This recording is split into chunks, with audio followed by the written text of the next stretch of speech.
Bonjour et bienvenue pour ce nouveau 7-8 Week-end, l'émission dédiée à vos sorties et vos loisirs. Aujourd'hui, nous parlerons de la Palme du Lac à Voisins-le-Bretonneux, un concours de jeunes talents. Plus de 35 jeunes seront sur scène samedi soir. Julie Billot, la coordinatrice au centre d'Alfred Devigny, nous présentera le concours. L'église évangélique de Voisins-le-Bretonneux vous invite à partir de dimanche à une fête de l'amitié. Pour en parler, Stéphane Zachelin, responsable du groupe jeunesse de l'église évangélique, et Yanis Gauthier, pasteur et coordinateur de l'événement. Et dimanche, la France affronte l'Islande en quart de finale de l'Euro de football. Un match à suivre sur écran géant. Michel Cretin, adjoint à Montigny-le-Bretonneux, est avec nous en plateau. Mais tout d'abord, à la Maison Félix de Montigny-le-Bretonneux, vous pourrez découvrir une exposition d'art proposée par Claudia Campos, plasticienne et professeure d'art franco-brésilienne. Cette exposition rassemble 18 artistes élèves de Claudia Campos. Débutants confirmés, les artistes vous proposent de découvrir des œuvres personnelles et collectives autour de différentes matières et supports. Peinture, gravure ou encore photographie, l'exposition vous accueille jusqu'à ce dimanche. Les techniques sont plutôt pour apporter un plus pour que chaque personne puisse s'exprimer. Donc à la base de mon enseignement, c'est vraiment la créativité développée dans une voie plus artistique.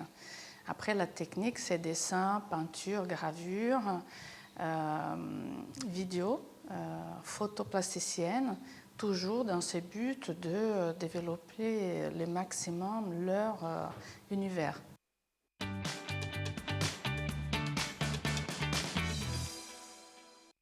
Dans l'agglomération de Saint-Quentin-en-Yvelines se cachent de jeunes talents. Pour les mettre en avant, le service jeunesse de la commune de Voisins-le-Bretonneux et le centre Alfred Devigny ainsi que de nombreux autres partenaires ont décidé de lancer un concours. Julie Billot, bonjour. Bonjour. Pourquoi avoir lancé alors un concours déjà ? Alors à la base, on voulait monter un événement, un projet commun entre le service jeunesse et prévention de la ville de Voisins et le centre Alfred Devigny, qui a aussi un grand public jeune. Et j'ai eu l'idée du coup de mettre en valeur ces jeunes qui vivent dans la communauté d'agglomération. Je sais qu'il y a des talents cachés et j'avais envie de les mettre en avant, de les mettre sur scène autour d'un événement commun. Voilà. On parle de jeunes, il y a une tranche d'âge quand même à respecter ? Oui, alors c'est 11-25 ans, donc il y a des grands jeunes aussi quand même, et des plus petits, voilà. Et sur scène, il y aura de 11 à 25 ans. Parmi les partenaires, ce sont des acteurs vicinois. Les jeunes sur scène seront aussi des vicinois ? Non, pas que. En fait, on a voulu agrandir un peu le panel et du coup, on a, voilà, avec la nouvelle communauté d'agglomération, la Sky, on voulait du coup élargir un peu le public. Et donc, il y a les 12 communes qui pouvaient être, des jeunes des 12 communes qui pouvaient être sélectionnés. Voilà. Des jeunes sur 12 communes, ça représente combien de candidatures au moment où vous avez lancé le concours ? Alors, on en a eu beaucoup. On a dû faire des sélections puisqu'on ne pouvait pas prendre tout le monde, sinon ça aurait fait un show beaucoup trop long. Voilà, on en attendait encore plus. Du coup, on voudra le refaire dans 2 ans parce que voilà, on veut donner la chance à tout le monde.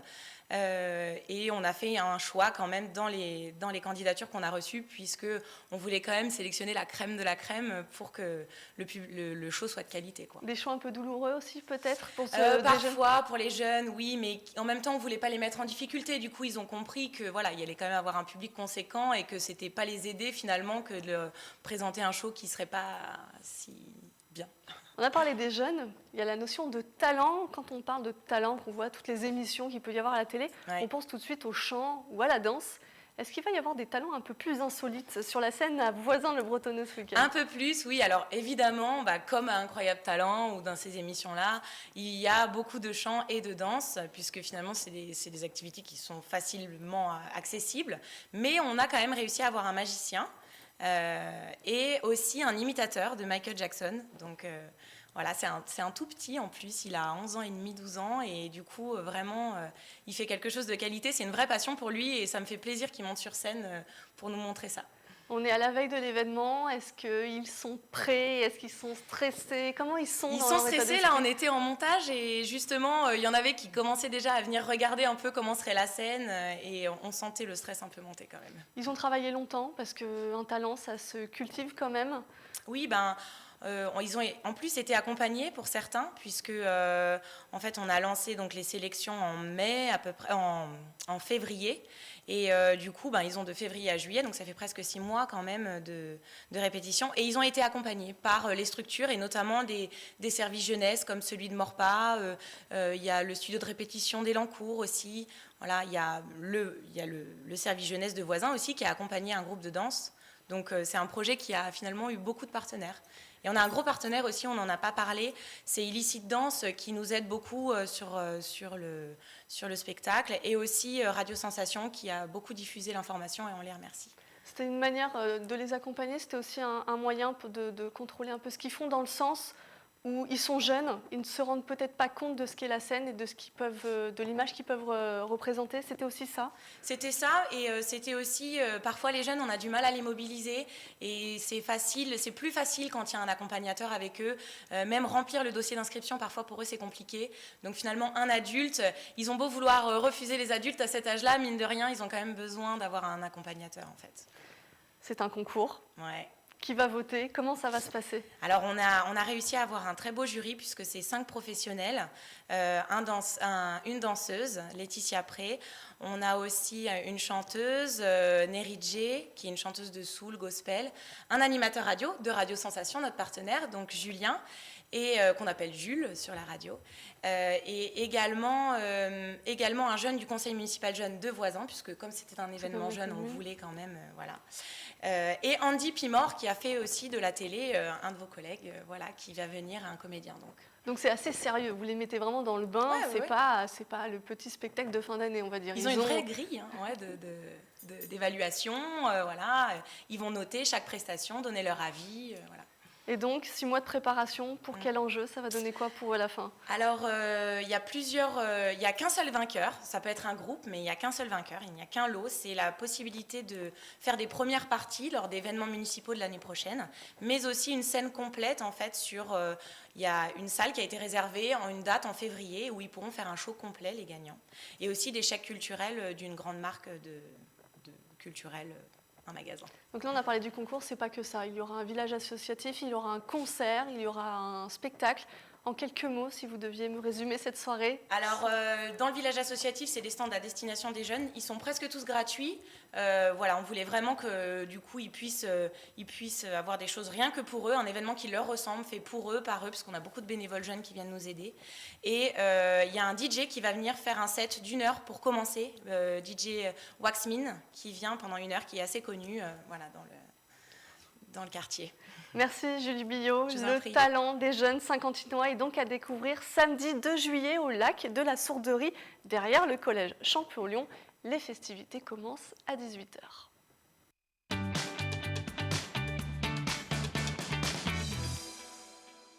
On continue le 7-8 Week-end, le magazine dédié aux sorties et aux loisirs avec notre page cinéma.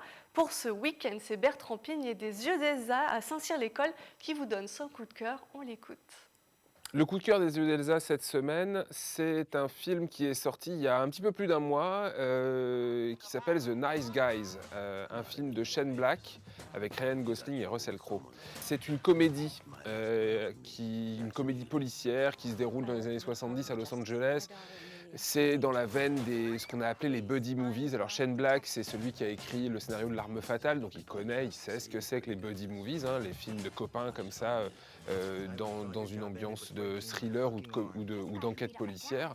Et là, en l'occurrence, c'est vraiment traité comme une très grosse enquête, très drôle. C'est l'histoire d'une starlette qui a disparu. On la soupçonne de s'être suicidée. On met un enquêteur sur le coup. Cet enquêteur va devoir s'associer à un autre pseudo-enquêteur, une petite frappe jouée par Ryan Gosling. Évidemment, ces deux-là ont rien pour s'entendre au début et vont tout avoir pour s'entendre à la fin. Le scénario est un peu cousu de fil blanc, mais par contre, c'est un vrai bonheur de comédie. Les deux acteurs sont au top, ils sont à fond complètement dans leur personnage, très très fou, très loufoque. Je vous invite à venir le voir ce week-end au cinéma Les Yeux d'Elsa, en version française et en version originale. People got hurt. I'm saying I think they died quickly though, so I don't think that they got hurt. Toujours du côté des sorties de la semaine, mais cette fois, c'est les avis des amateurs du 7e art. Manon Labatte a été recueillir leurs impressions. Regardez. C'était sympa, c'était assez original, les acteurs étaient très, très sympas aussi. Et puis surtout, ça m'a replongée en Islande. Mais ça, je ne savais pas, c'était la bonne surprise du film. Bon, l'effet aquatique, je pensais que ça se passait dans une piscine à Montreuil. Ce qui m'avait plu, c'était la bande-annonce. J'avais vu, c'était l'esthétique en fait, quoi, les images, la beauté du dessin. Et après, c'est un peu décevant en termes d'intrigue, d'histoire. Voilà. Très drôle et qui reflète un peu l'esprit camping. Mais moi, personnellement, j'ai trouvé qu'il y avait des longueurs. Dans le cadre lorsqu'il se retrouve dans la maison avec Bernard Junior, je trouve que c'était pas approprié au film Le Camping. Souvent, on dit 1, 2, 3, 4, les séries de films comme ça. Mais non, il est bien, il est réussi. Il est réussi.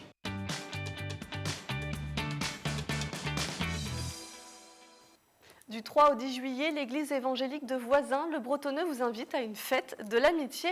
Cette semaine commence dès le jour de dimanche au parc de la Croix-du-Bois pour un moment d'échange. Stéphane Zachelin et Yanis Gauthier sont avec nous en plateau pour en parler. Bonjour messieurs. Bonjour. Alors, je me tourne d'abord vers vous Stéphane. Pourquoi l'église a souhaité organiser un tel événement ? C'est un événement qui va être dédié à simplement amener de la joie et de la bonne humeur. Et puis ça se fait dans un cadre convivial, voilà. C'est dédié c'est pour avoir des échanges avec les personnes et puis surtout partager de la joie, des bons moments juste avant l'été.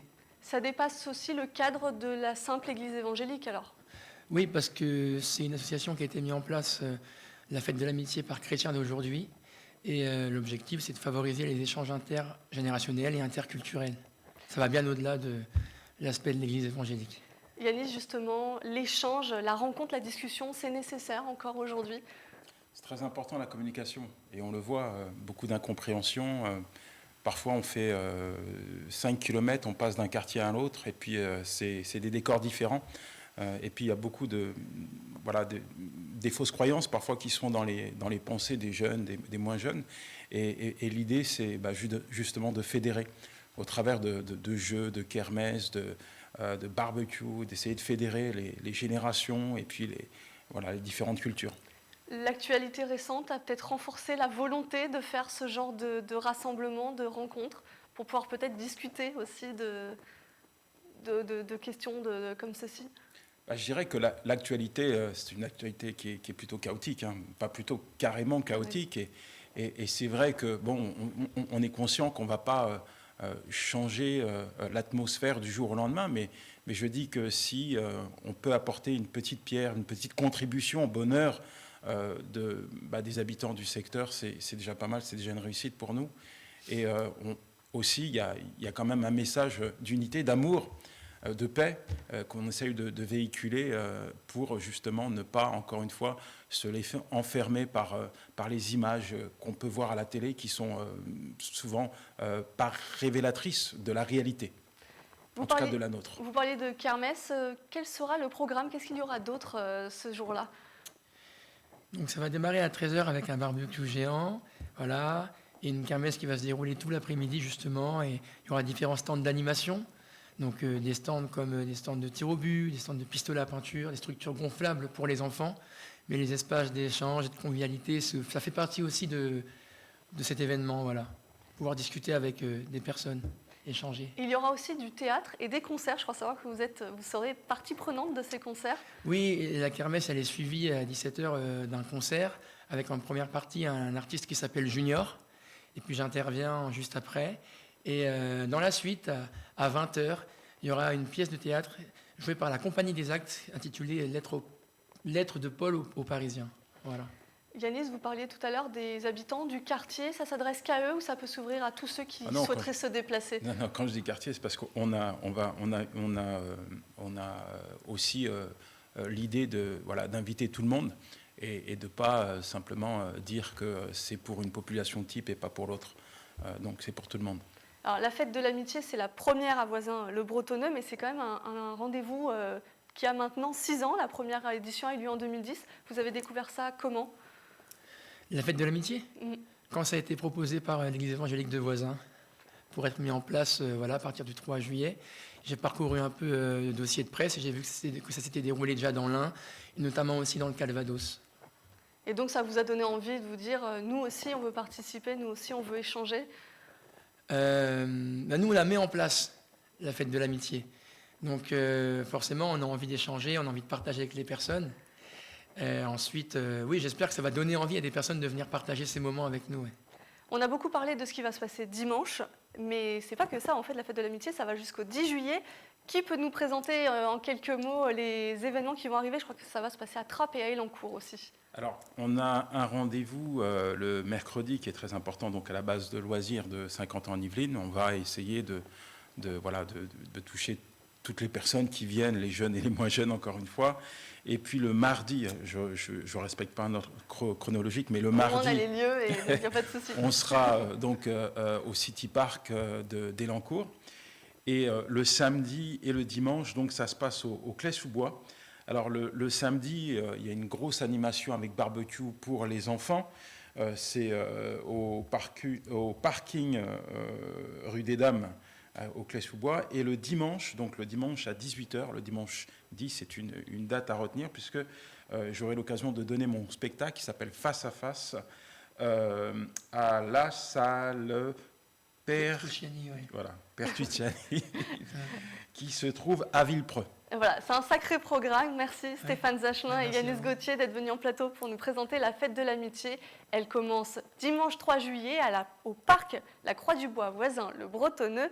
Kermesse et barbecue vous attendent dès 13h. Et on vous le disait, une représentation théâtrale clôturera cette première journée.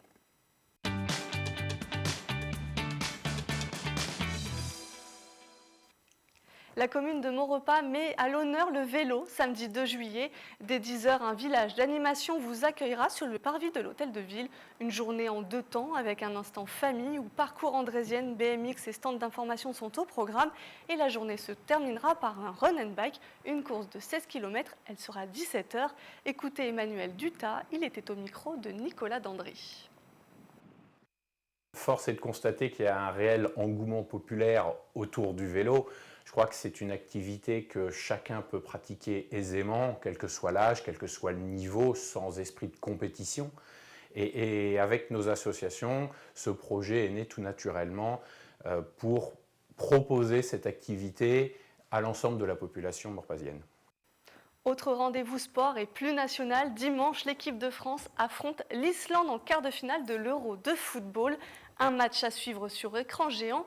À Montigny, le Bretonneux, Michel Cretin, bonjour. Bonjour. Vous êtes adjoint au maire délégué à la vie sportive de la commune.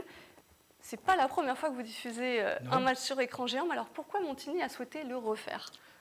Tout simplement parce que c'est d'abord un événement très très important, puisque c'est quand même, on a la chance d'avoir en France un événement comme le championnat d'Europe. Je pense qu'on n'aura pas l'occasion dans les 20 ou 30 prochaines années à l'avoir. Donc c'était quand même aussi à marquer cet événement. Donc on l'avait déjà fait, nous, sur Montigny, à travers le village Refoot, donc qui a terminé en fin de semaine dernière. Et en fait, par rapport à cet événement-là, on avait diffusé déjà le match France-Suisse et on s'est aperçu que, on a eu pas mal de monde qui est venu voir ce match. Et en fait, les gens ont vraiment manifesté l'envie d'être en groupe, d'être à plusieurs pour pouvoir partager les bons, les moins bons moments de ces rencontres-là. C'est ce qui nous a donné l'idée, effectivement, de continuer. Et je dirais qu'on a en plus l'idée de continuer si l'équipe de France va plus loin, sans aucun problème. Et vous le disiez, première diffusion, match France-Suisse, vous aviez près de 300 personnes. On a eu un peu plus de 300 personnes. Oui. Vous en attendez autant, plus? On en attend plus. On attend beaucoup plus, puisque là, on a mis en place pas mal de communication. Donc, on a fait des affiches spécifiques qu'on a remis à tous les commerçants de la ville. On a fait pas mal de communication auprès de tout notre tissu associatif sportif. Donc, on va comme ça pour essayer d'avoir un maximum de personnes. Et nous, on souhaite qu'il y ait effectivement beaucoup de monde.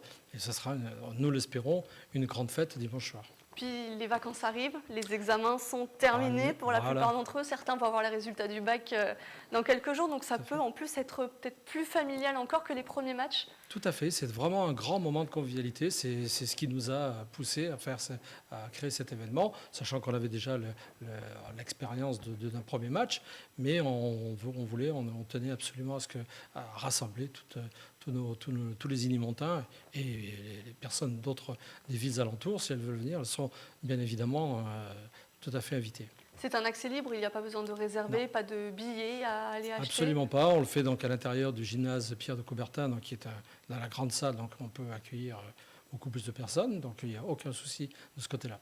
Le centre Pierre de Coubertin peut accueillir combien de personnes? On ne sait jamais si les Unimontains et les Saint-Quentinois veulent se déplacer en nombre. Plus de 1000 personnes, de toute façon. Donc il y a de la marge.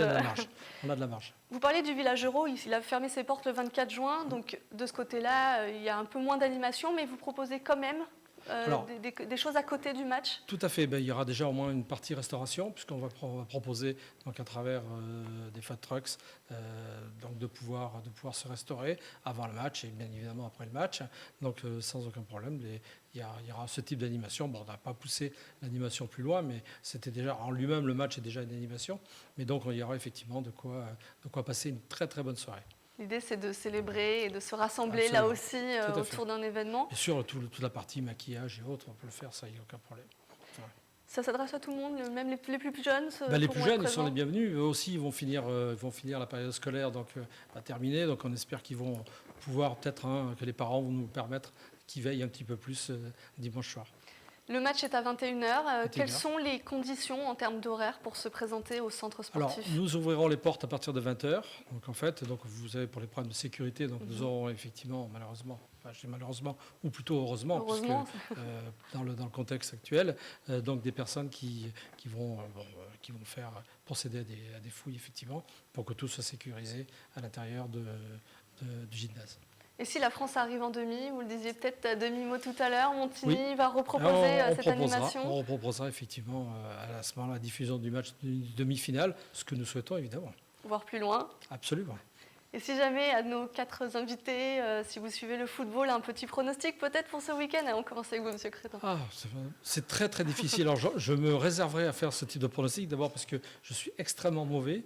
Je ne dis jamais le mot. Bien sûr, je vais plutôt dire qu'on a l'espoir que l'équipe de France batte cette très très belle équipe d'Islande qui a de toute façon, absolument, et qui a de toute façon déjà fait un très très bon tournoi.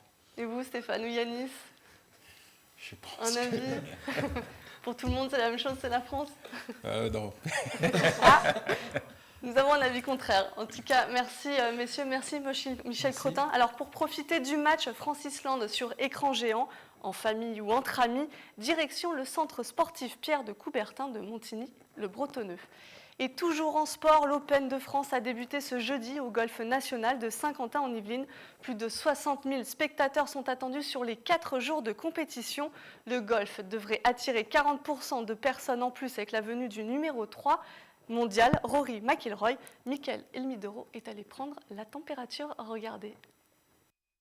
L'Open de France, le plus gros rendez-vous golfique de l'Hexagone, a débuté ce jeudi à Saint-Quentin-en-Yvelines. Pour cette 100e édition, les organisateurs s'attendent à accueillir plus de 60 000 spectateurs sur les 4 jours de compétition. Les supporters ont déjà pris place à côté des greens.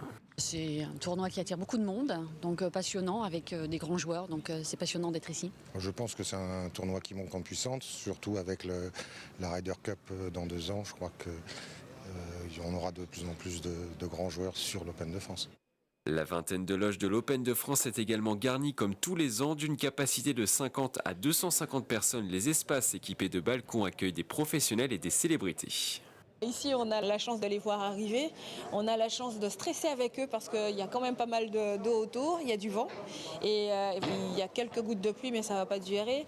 Donc dans ces moments, en fait, on est content de se retrouver ici. Sur le plan sportif, le public peut voir en action 8 vainqueurs de majeur, 87 vainqueurs sur le Tour et 18 joueurs de Ryder Cup.